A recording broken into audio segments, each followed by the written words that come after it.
ce magnifique nom que tu nous donnes gracieusement par ta mort sur la croix. Nous te bénissons, notre Dieu, pour ce que ce nom nous fait grandir. Ce nom nous fait grand alors que nous n'étions rien, Seigneur. La gloire te revienne. Maintenant que nous nous apprêtons à t'écouter, nous te recommandons simplement la suite de ces moments et te prions de prendre le plein contrôle de toutes choses. Nous soumettons nos connaissances, nous soumettons notre sagesse, nous soumettons nos raisonnements à l'écoute de ta parole. Que le Saint-Esprit qui est le maître de toutes choses, Seigneur, contrôle l'atmosphère spirituelle en cellule dans le nom de Jésus. Merci.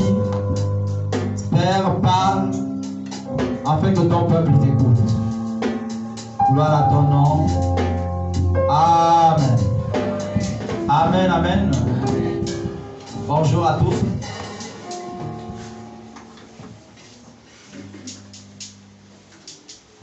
Je voudrais que nous prenons, pour ceux qui veulent noter, prendre des notes, n'est-ce pas, nos stylos. Et nous allons donc noter donc, le thème de ce matin. Tu as besoin de l'échelle de Dieu. Le thème de ce matin, je reprends. Tu as besoin de l'échelle de Dieu. Tu as besoin de l'échelle de Dieu. C'est donc le thème que nous allons, n'est-ce pas, explorer ce matin. Sur ce, je vous invite à prendre vos Bibles dans le livre de Genèse, en son chapitre 28. Nous allons lire à partir du verset 10. J'ai dit Genèse 28, du 10e verset jusqu'au 22e. Jacob partit de Beersheba et s'en alla à Charan. Il arriva dans un lieu où il passa la nuit. Car le soleil était couché, il y prit une pierre dont il fit un chevet et il se coucha dans ce lieu-là. Il eut un songe et voici une échelle était appuyée sur la terre et au sommet touchait au ciel et son sommet touchait au ciel. Et voici les anges de Dieu montaient et descendaient sur cette échelle. Et voici l'Éternel se tenait au-dessus d'elle. Et il dit, je suis l'Éternel, le Dieu d'Abraham, ton père, et le Dieu d'Isaac. La terre sur laquelle tu es couché, je te la donnerai à toi et à ta postérité. Ta postérité sera comme la poussière de la terre. Tu t'étendras à l'Occident et à l'Orient, au septentrion et au midi, et toutes les familles de la terre seront bénies en toi et en ta postérité. Voici, je suis avec toi. Je te garderai partout où tu iras. Je te ramènerai dans ce pays, car je ne t'abandonnerai point. Je ne t'abandonnerai point, que je n'ai exécuté ce que j'ai dit. Jacob se veilla de son sommeil et il dit, certainement l'Éternel est en ce lieu, et moi, je ne le savais pas. Il eut peur et dit que ce lieu est redoutable. C'est ici la maison de Dieu. C'est ici la porte des cieux. Verset 18. Et Jacob se leva de bon matin, il prit la pierre dont il avait fait son chevet et il la dressa pour monument. Et il versa de l'huile sur son sommet. Il lui donna à ce lieu le nom de Bethel, mais la ville s'appelait auparavant Luz. Jacob fit un vœu en disant, si Dieu est avec moi et me garde pendant ce voyage que je fais, s'il me donne du pain à manger et des habits pour me vêtir, et si je retourne en paix à la maison de mon père, alors l'Éternel sera mon Dieu. Et au verset 22, cette pierre que j'ai dressée pour monument sera la maison de Dieu. Et je te donnerai la dîme de tout ce que tu me donneras. Alléluia. Une longue lecture, mais qui mérite d'être faite. Je crois avoir ici, n'est-ce pas, fait un peu l'économie de cette histoire de notre frère Jacob. Mais ce matin, nous allons explorer, n'est-ce pas, un élément, n'est-ce pas, de cette histoire. Et c'est cet élément qui a attiré mon attention et que je voulais partager avec vous. C'est donc l'échelle. Alléluia. C'est donc l'échelle de Dieu qui a attiré mon attention. Et je veux partager, n'est-ce pas, ce que Dieu a mis à mon cœur. Jacob, n'est-ce pas, va être en fuite. Nous connaissons tous l'histoire. Et pendant qu'il est donc en train de fuir parce qu'il avait volé la bénédiction de son frère Ésaü, il va se retrouver dans son long parcours, n'est-ce pas, devant une situation où pour la première fois de sa vie, il va dormir à la belle étoile. C'est-à-dire que quand on lit le texte dit que le jour, n'est-ce pas, va se coucher, donc il va faire nuit, il n'arrive pas là où il part chez son oncle avant, et donc la circonstance étant, il n'a d'autre choix que d'accepter de dormir et donc ne plus continuer sa marche. Et donc Jacob accepte de dormir dans nulle part, alors qu'il venait de sortir dans une maison où il avait un peu le minimum chez son père.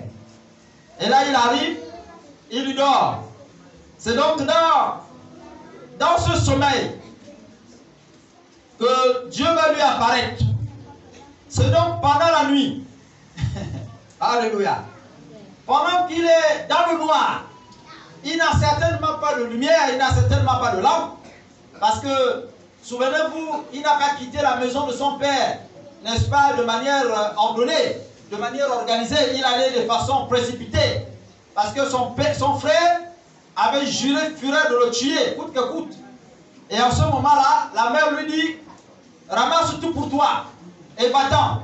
Quand vous lisez le texte, il dit, si l'Éternel est vraiment ce lieu, s'il me donne du pain à manger, vous comprenez qu'il est même parti sans prendre le pain. Il dit, s'il me donne même le vêtement, il est parti même sans prendre des habits de rosaire. Donc, Jacob se retrouve un peu comme désœuvré totalement. Et c'est donc dans cette attitude-là que le voleur Jacob, si on peut l'appeler comme ça, parce que c'est aussi la signification de son nom, Jacob signifie le voleur.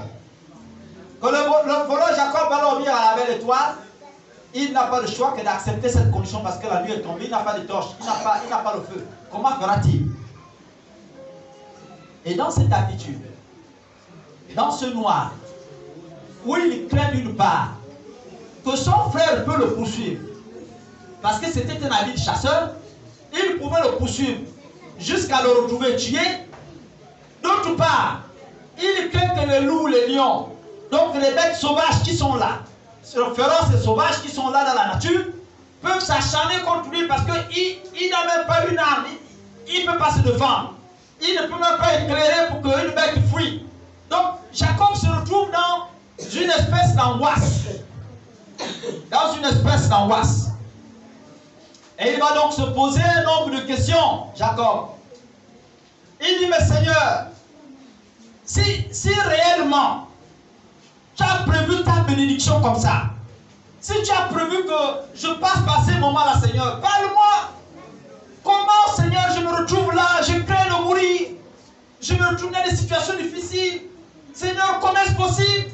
Jacob est donc dans l'angoisse. Vous pouvez vous imaginer un peu l'intensité de la prière de Jacob en ce moment-là. Parce que nous savons tous ici que si nous était donné de voir Satan apparaître dans cette église-là, je suis sûr que dans ces bancs-là, il n'y aurait plus de place. Enfin, il n'y aurait plus de personnes. Tout le monde devait sortir là, d'autres par la fenêtre. Alléluia. S'il apparaissait là, tout le monde là devait être là à gauche, à droite. La foi que vous manifestez là, je reçois, je casse, vous n'allez plus casser, briser ici. Mais là, Amen. Et là, Jacob est donc dans l'angoisse. Dans cette angoisse-là, ça le pousse donc à parler à Dieu. Ça le pousse donc à intercéder devant la face de l'Éternel.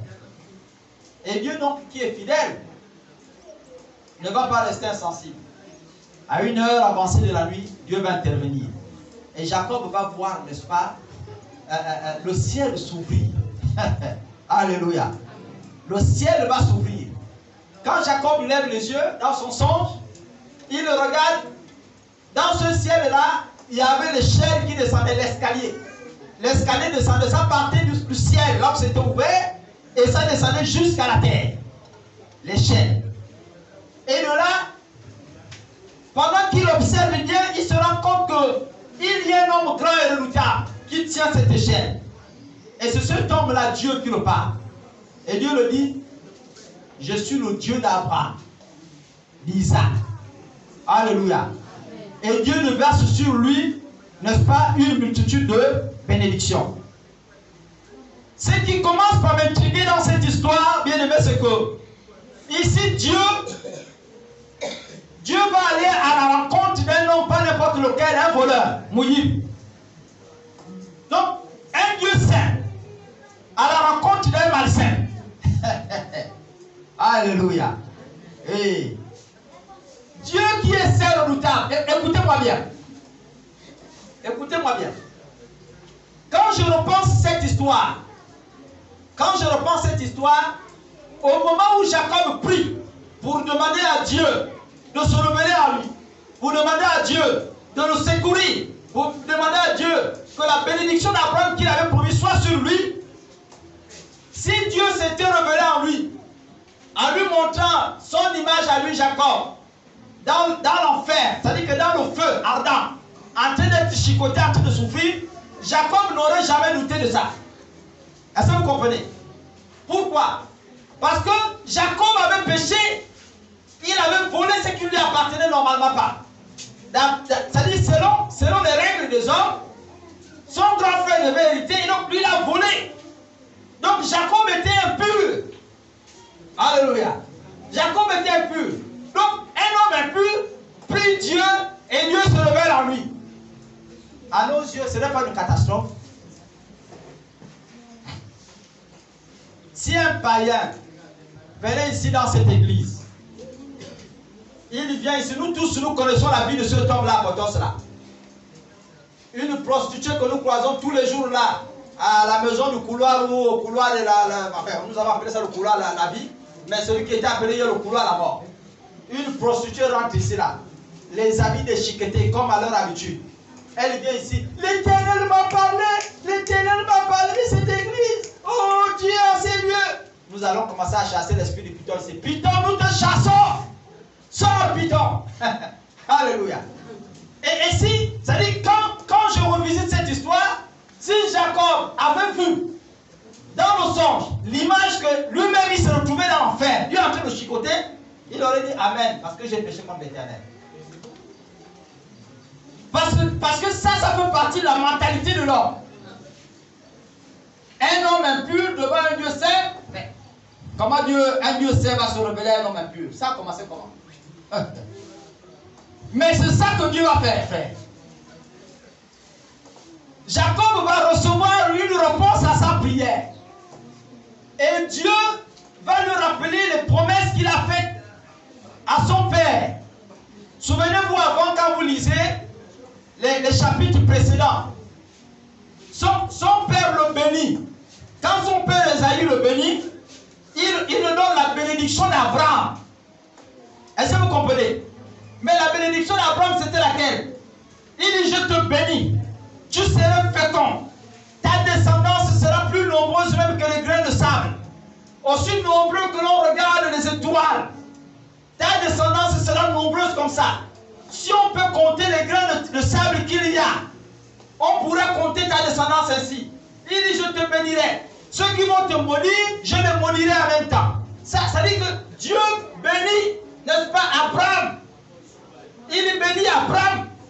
Et arrivé au niveau, n'est-ce pas, de Jacob ici, le pécheur, le voleur, il dit, Jacob, ne crains pas. C'est moi l'Éternel. Alléluia.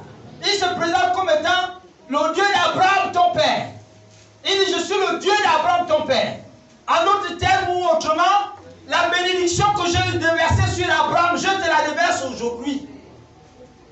Alléluia. Il dit, je te la déverse aujourd'hui. Ne crains pas d'avoir volé le règne qui devait revenir à ton frère. Moi, l'Éternel, j'ai vu cet acte-là. Je sais que tu es coupable. Certainement, oui, à tes yeux. Mais j'ai décidé, moi, l'Éternel, de te bénir. Voilà la première chose qui commence par m'intriguer. Comment Dieu saint peut-il accepter de bénir un type qui est dans la malédiction? Un voleur comme lui là. Il vient, il prend des choses qui ne lui appartiennent pas, il vole les doigts des nez, il fait ceci, cela, et puis après, il se retrouve là, Dieu descend l'échelle pour le bénir. Et quand Jacob sort de là, il dit, oh, j'avais des doutes. Je pensais qu'à cause de mon état de péché, Dieu m'avait déjà fermé le ciel. Je pensais qu'à cause de ma vie, ma mauvaise vie que je mène, Dieu m'avait déjà fermé le ciel. Et il m'a envoyé aujourd'hui l'échelle pour me dire que malgré tout ce que j'ai fait, il m'aime toujours. Dites Amen. Amen. Alléluia. Pour toi, bien-aimé, je voudrais te dire des choses ou une chose principale ce matin. Tu peux me dire, qu'est-ce que ce cauchemar ancien, ce songe ancien que Jacob a fait, me concerne moi aujourd'hui en ce temps précis. Qu'est-ce que cette histoire ancienne? Nous sommes rentrés dans la nouvelle alliance. Nous sommes les hommes de la grâce. Qu'est-ce que cette histoire ancienne vient faire avec moi, homme de la grâce? Je voudrais te dire que peu importe ce que tu es, peu importe la crainte qui t'anime, peu importe la salissure avec laquelle les hommes te regardent, peu importe ce que toi-même tu penses de toi, quand tu te regardes, tu dis, je suis sûr que je ne suis pas meilleur. Je suis convaincu que Dieu ne peut pas m'écouter. Je suis en train de te dire que le Dieu que nous parlons ici, le Dieu d'Abraham dont nous citons ici, c'est le Dieu de la grâce. Alléluia. Ce que je suis en train de te dire, c'est que ce Dieu-là, il va t'accorder ou il t'accorde ce que tu ne mérites pas ou ce que tu ne mériterais même pas un jour voir. Ce que je suis en train de te dire ici, c'est que ce Dieu-là va te donner ce que tu ne t'entendais même pas un jour à recevoir. C'est de ce Dieu-là que je te parle ici.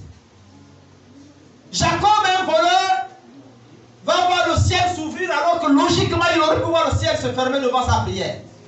Mais il va voir le ciel s'ouvrir en sa faveur. Et là, Dieu va lui dire, c'est moi le Dieu de ton père Abraham.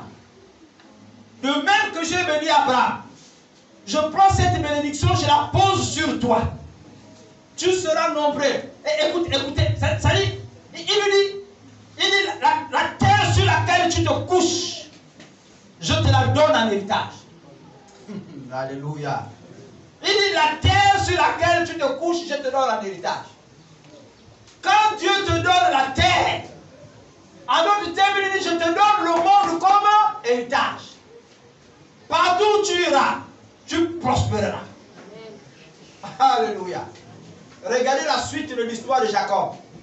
Un voleur qui se retrouve chez le beau-père. Il finit par aller chez son oncle qui doit devenir son beau-père. Et il arrive là-bas. Ses affaires vont se multiplier plus que pour ses beaux-parents qu'il a trouvés là-bas. Alléluia. Il va être l'un des hommes l'un des bergers les plus prospères de la région. Au point où le beau-père regarde, il dit non. Si je donne à ce garçon la fille, là il part avec. Je ne veux pas profiter. Je n'avais qu'à lui pomper 2 mariages, comme ça là il va encore rester un temps, le temps pour lui de multiplier mes affaires. Parce que je sens qu'il y a quelque chose de spécial dans la vie de cet homme-là. Parce que dès qu'il touche les bêtes, ça produit. Mes propres enfants, je les ai vus au monde ici. On garde des troupeaux, on a élevé des troupeaux. Moi, je n'ai jamais vu la nature de ces bénédictions-là. La bête n'accouche pas un seul bébé. C'est toujours 5, 10, 20, 30. Ça là, c'est une bénédiction particulière. Il faut que je profite au maximum de ça. Alléluia. Partout où Jacob devait passer, la bénédiction d'Abraham devait le suivre. voilà un voleur qui va, n'est-ce pas, hériter de la grâce de Dieu. Alléluia. Restons dans le songe. Je voudrais que l'on reste dans le songe. Alléluia. Regardons profondément, n'est-ce pas, l'image de ce rêve. Prenons le contexte dans lequel, n'est-ce pas, nous nous trouvons aujourd'hui. Prenons le contexte dans lequel se trouve, n'est-ce pas, notre frère. Dieu, juste à titre de rappel, lorsque nous lisons la Bible, la parole de Dieu déclare, pour nous qui sommes les gens d'aujourd'hui, plus que cette histoire, soi-disant, n'a certainement pas un effet sur nous, la Bible déclare que car tous ont péché et ils sont privés de la gloire de Dieu. C'est Romains 3, 23. Alléluia. Là-bas, c'est car le salaire du péché, que fait le péché, c'est la mort. Mais ici, la Bible déclare, Paul déclare, il dit, car tous ont péché, nous sommes privés de la gloire de Dieu. En d'autres termes, nous tous là, aucun de nous ne mérite de voir Dieu. Aucun de nous ne mérite de parler comme je parle aujourd'hui de Dieu. Aucun de nous ne mérite quoi que ce soit la part de l'Éternel. Même le mariage, là, on ne mérite pas tout ça là. Mais c'est la grâce de l'Éternel. Alléluia. Nous sommes dans l'image de l'échelle. Donc si l'on prend, n'est-ce pas, la demande de notre frère, on peut, comme je le disais tantôt, comprendre que Dieu n'aurait pas pu le monter l'échelle. Parce qu'il est méchant. Il est méchant, il a volé, c'est un voleur. Il n'est pas juste devant l'Éternel. Mais le Dieu du ciel, celui que nous prions, déclare qu'il est le chemin, la vérité et la vie. Je suis en train de vous dire qu'en ce temps de grâce, l'échelle de Jacob, c'est simplement la personne de Jésus. Alléluia. Jean dit de lui, c'est Jean, je crois, 14, 6, il dit, Jésus est le chemin. En d'autres termes, tu ne peux pas aller au ciel. Tu ne peux pas aller, n'est-ce pas, dans la présence de Dieu sans passer par Christ. Et ici, l'échelle était le seul moyen par lequel Jacob pouvait monter pour croiser, n'est-ce pas, le maître. Et c'est là où Dieu lui envoie l'échelle. Comme pour lui montrer l'image de la grâce. Il dit, peu importe ce que tu es, peu importe ce que les hommes disent de toi, moi l'Éternel, je te fais grâce, je te bénirai. Alléluia. L'échelle ici, c'est l'image de la grâce de Dieu. Et c'est l'image de Christ qui est le chemin qui nous conduit au Père. Bien-aimés frères, aussi vrai que tu as été admis dans la mamelle de Christ, tu bénéficies de la grâce de Dieu. Aussi vrai que tu as été admis dans le sein de Dieu, tu es admis à faire le voyage du ciel avec lui. Alléluia. La seule chose que tu as fait ce matin, c'est simplement de monter sur l'échelle. Autrement, reçois simplement Jésus comme ton sauveur et comme ton Seigneur si tu ne l'as jamais fait. À partir de ce moment-là, par l'acte de la foi que tu poseras, par l'acte de la foi que tu vas poser dans la présence de Dieu, la bénédiction et la grâce de Dieu vont reposer sur toi. Alléluia. Pour nous qui doutons encore, oui, je viens juste te redire, parce que ça au moins tu le sais, que Jésus est le seul moyen que Dieu a choisi pour que nous allions au ciel. Alléluia. Si tu avais des doutes, je tiens juste à te rappeler que Jésus est le seul moyen que Dieu a choisi pour que nous allions au ciel. Alléluia.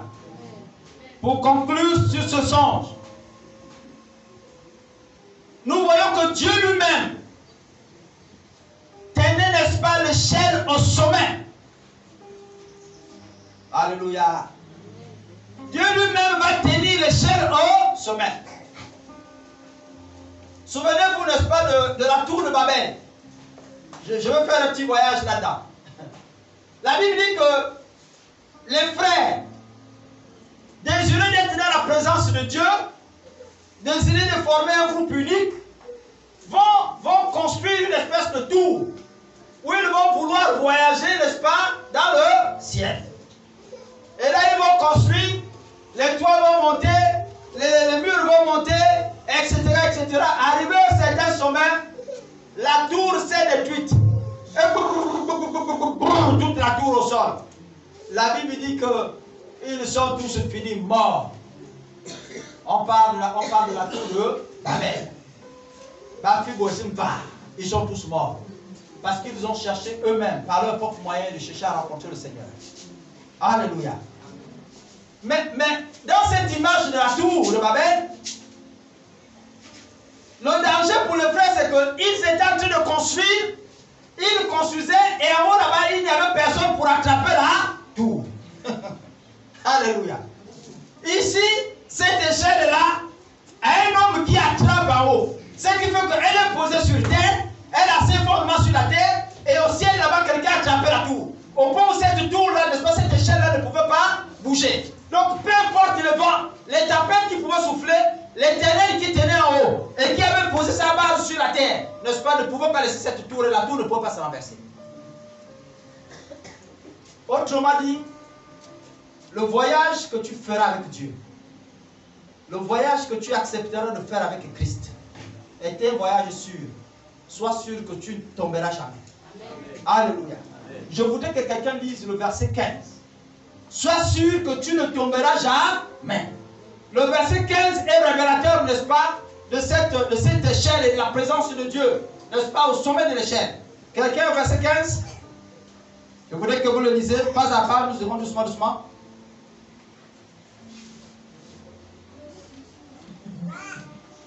Bon, je vais lire pour vous. Voilà ce que... Oui, quelqu'un à la page 28, Genèse.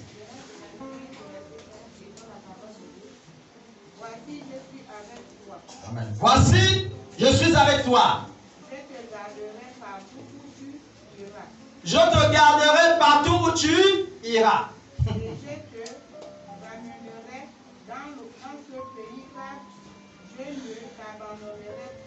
Il dit, je vais te ramener dans ce pays car je ne t'abandonnerai point. Que je n'ai exécuté ce que je t'ai dit. Avant que je n'ai exécuté ce que je t'ai dit. Est-ce que vous comprenez ça? Alléluia. C'est-à-dire, puisque c'est lui-même qui tenait la tour, cette tour était solide. Et donc, peu importe, il dit toutes les promesses que j'ai annoncées à ton égard, ça va s'accomplir. Ton voyage là, que tu es en train de faire avec moi en montant sur cette tour, c'est-à-dire en acceptant Jésus comme sauveur et Seigneur, ce voyage là sera sûr, 10 000 fois plus sûr que ce que tu en as fait ailleurs. Et je te garantis que peu importe, jusqu'à ce que mes paroles s'accomplissent dans ta vie, je ne te laisserai pas du tout. C'est le symbole de l'image de la présence de Dieu au sommet de la tour. Quand tu acceptes de donner ta vie à Jésus, Jésus tient désormais ta vie au sommet. Et peu importe les situations qui arriveront, toi tu réussiras parce qu'il tient ta vie au sommet de ta vie. Alléluia. Peu importe ce qui arrivera. C'est ce que le maître est en train de dire ici. C'est ce que Jésus est en train de dire. Il dit, je ne te laisserai point. Peu importe les situations, mon fils, toutes les paroles que j'ai prononcées à ton égard vont s'accomplir. Alléluia. Dieu est en train de te dire ce matin qu'il est avec toi. Le Dieu d'Abraham te dit ce matin qu'il est avec toi. Je ne sais pas la situation difficile par laquelle tu es en train de traverser ou que tu vis présentement. On crie peut-être sur toi comme l'homme le plus maudit de ta famille. On dit peut-être de toi que tu es le plus maboule de tous les hommes. On dit de toi que tu es la femme qui a raté la vie et qui n'aura plus jamais d'avenir. Mais ce que Christ est en train de te dire ici en tenant l'échelle, en haut, n'est-ce pas, c'est qu'il est avec toi. Alléluia. Ce matin, il est en train de te dire, je suis avec toi. Sache que malgré ce que tu es, malgré ce que tu fais, moi l'Éternel, je ne t'abandonnerai jamais. Alléluia. C'est la première leçon que tu as retenue. Toi qui passes par le moment difficile, il t'arrive de t'enfermer dans la chambre, ça ne va pas. La situation est compliquée. Quand tu regardes à combien de fois on se moque de toi, à ce que ta vie devient, il t'arrive de pleurer. Moi, il m'est arrivé de pleurer comme ça dans la présence de Dieu. J'ai dit au Seigneur, mais je ne suis pas bête. Je ne suis pas bête. Mais tu as mis un terme à mes études juste parce que tu as pris mon père, celui-là qui finançait mes études. Et quand je voyais les autres aller en tenue, je rentrais dans la chambre et je pleurais. Une fois, mon papa qui m'a envoyé à l'école, j'étais à l'école. Quand j'arrive et que je rapporte les résultats, il regarde. Il dit, mais papa, je ne pensais pas que tu étais intelligent. Tu étais même deuxième de ta classe. Honnêtement, je pensais que tu étais bon à la pêche, à la chasse. Pour le reste, là, je ne pensais pas que tu étais intelligent, Serge. Maintenant, rassure-toi, moi, ton père, comme j'ai un peu de moyens, parce que le petit père de papa, il avait un peu de moyens, c'était un cadre à Comilo, il me dit, je vais m'occuper de tes études. Et donc, c'est un an après, comme ça, que Dieu décide de reprendre. Il a été donc empoisonné lors des élections, parce que c'était un opposant farouche au régime. Il a donc subi un empoisonnement, et quelques temps plus tard, il va mourir. Et c'est donc à l'issue de ça que mes études effectivement vont prendre fin, parce que vous connaissez que les études coûtent cher. Et là, je vais commencer par me lamenter. J'ai dit non, Seigneur, ce n'est pas possible. Tu sais que je suis un garçon brillant. Je peux faire de bonnes études. Et puis je suis réduit à être là sans rien faire. Je suis resté à pleurer. Je suis resté à pleurer. Alléluia.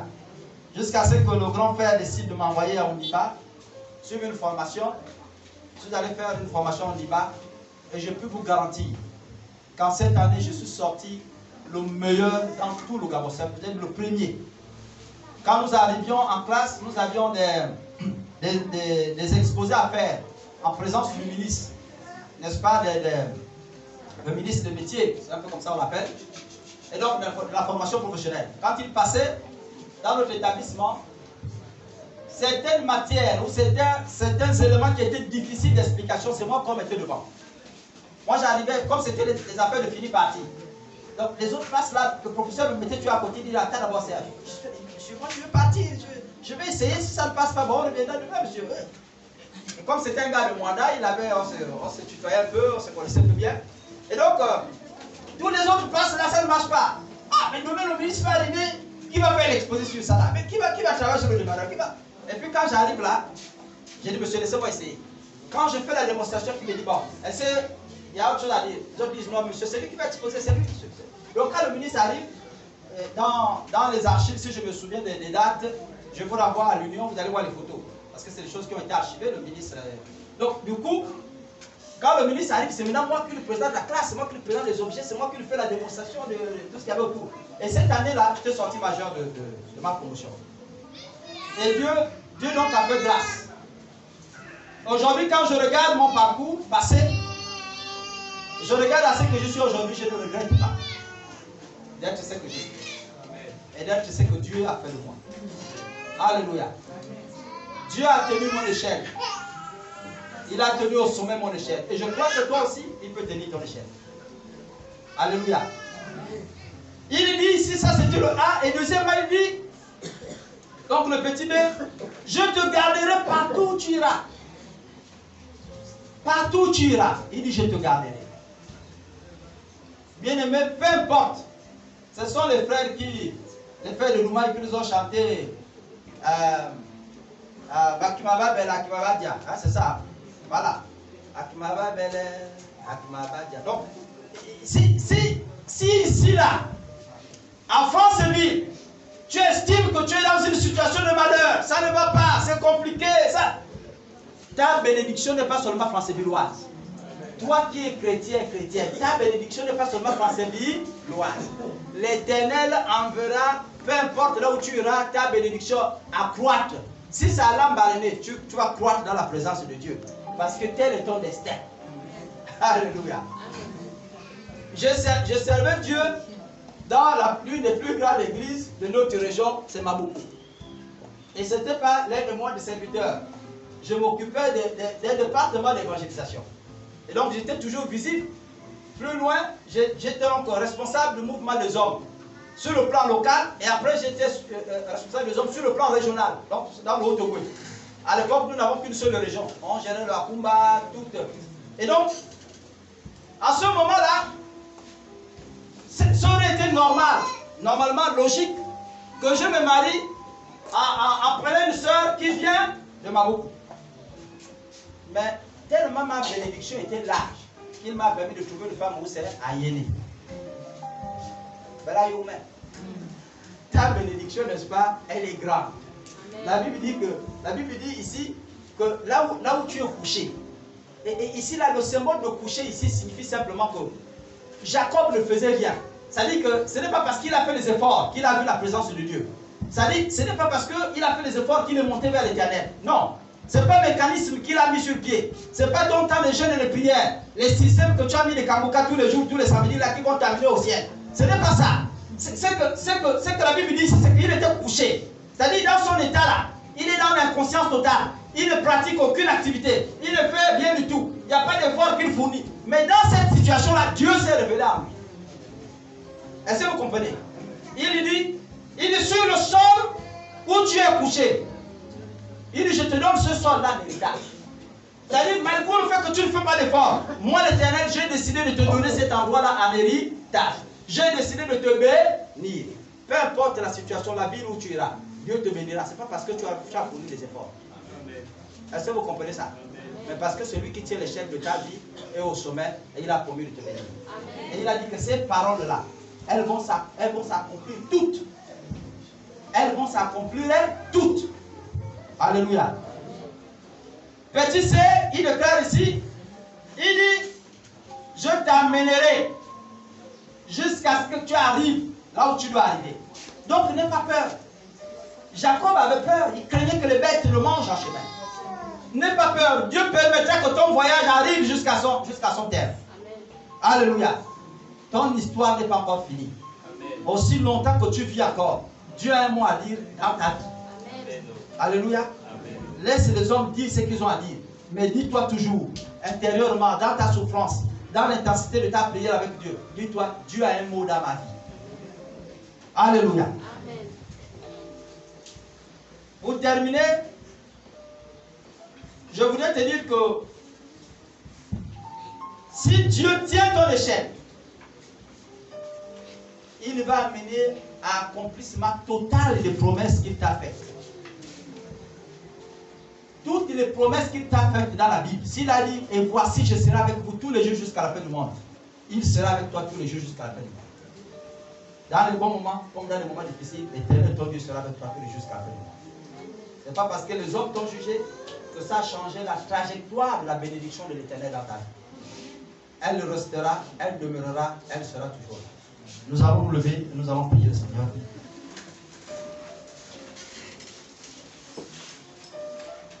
Ton nom est si merveilleux, Jésus. Ton nom est si merveilleux.